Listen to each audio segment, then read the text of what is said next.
और पिछले और चलिए सपा से भी हमारे साथ मेहमान जुड़ गए हैं, उनका भी परिचय मैं करा देती हूँ। रविंद्र प्रताप सिंह जी हमारे साथ जुड़े हुए हैं, बहुत बहुत स्वागत करती हूँ रविंद्र जी आपका।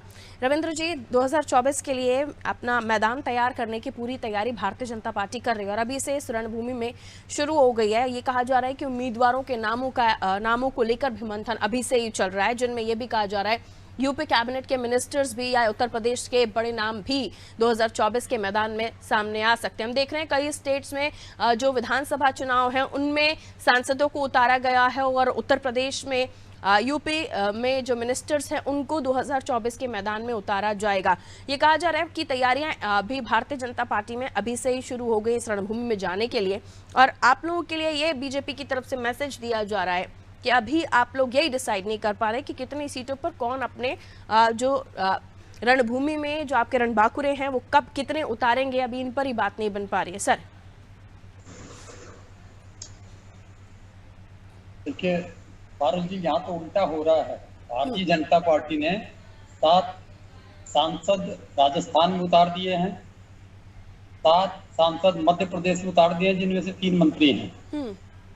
अब उत्तर प्रदेश में इसका उलट, जैसा कि आपने सूचना दिया कि इसका उलट करने जा रहे हैं कि यहाँ के विधायकों को चुनाव लड़ाएंगे जी। एक सीमा है यहाँ के विधायकों को चुनाव लड़ाने की, क्योंकि इनके पास केवल 257 सीटें हैं, 212 जो है जदुई आंकड़ा है। तो 45 आदमी अगर उसमें से सरके इधर उधर, तो इनकी राज्य सरकार भी जाएगी, केंद्र सरकार तो कहीं से बनती हुई नहीं दिखती है। इसका ये कहा जाना चाहिए कि ना तो उनको विधानसभा में उम्मीदवार मिल रहे हैं, ना तो लोकसभा में उम्मीदवार मिल रहे हैं। अगर इसको निकाय चुनाव के पैमाने पे कस लें तो जो निकाय चुनाव में सबसे कम मत प्रतिशत अब तक भारतीय जनता पार्टी का उत्तर प्रदेश में रहा 30%। ये अलग बात है कि उन्होंने महापौर की सीटें जीती हैं सारी, लेकिन 30% सीट ही पाई है और 25 मेंबर ऑफ पार्लियामेंट के क्षेत्र में उसको हार मिली हुई है। इन चीजों से बीजेपी घबराई हुई है, उन्हीं लोगों पे दांव लगाना चाहेगी जो लोग उनको लगता है कि जिता सकते हैं। तो हर जगह ऐसे खेल खेल रही है कि सांसद को एमएलए का चुनाव लड़ा रही है, कहीं एमएलए को सांसद का चुनाव लड़ाएगी। इससे उसको क्या फायदा होगा, ये तो 3 दिसंबर को ही पता लग जाएगा। बेसिक परिणाम 3 दिसंबर को ही आ जाएंगे कि उन्होंने जितने सांसदों को चुनाव लड़ाया, क्या उनमें से कोई जीतने के लायक था कि नहीं था।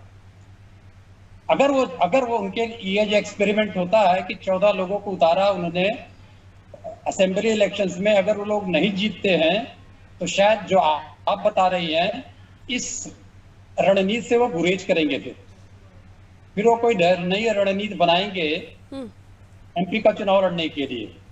तो इसके लिए अभी 3 दिसंबर तक इंतजार करना पड़ेगा, उसके बाद ही इसका खाका सामने आएगा। लेकिन ये भी तो हो सकता है ना रविंद्र जी, इसका उल्टा भी वो सोच रहे हो कि जो 5 स्टेट्स हैं जहां पर इलेक्शन 2023 में होने हैं वहां पर उनके पास विधानसभा में उतने मजबूत उम्मीदवार नहीं हो, इसलिए उन्होंने सांसदों मंत्रियों को उतार दिया, और यहाँ उत्तर प्रदेश में इतने मजबूत उम्मीदवार हैं कि उन्हें 2024 की रणभूमि में भी उतारने की तैयारी इनकी है। इसका जवाब मैं दूं क्या?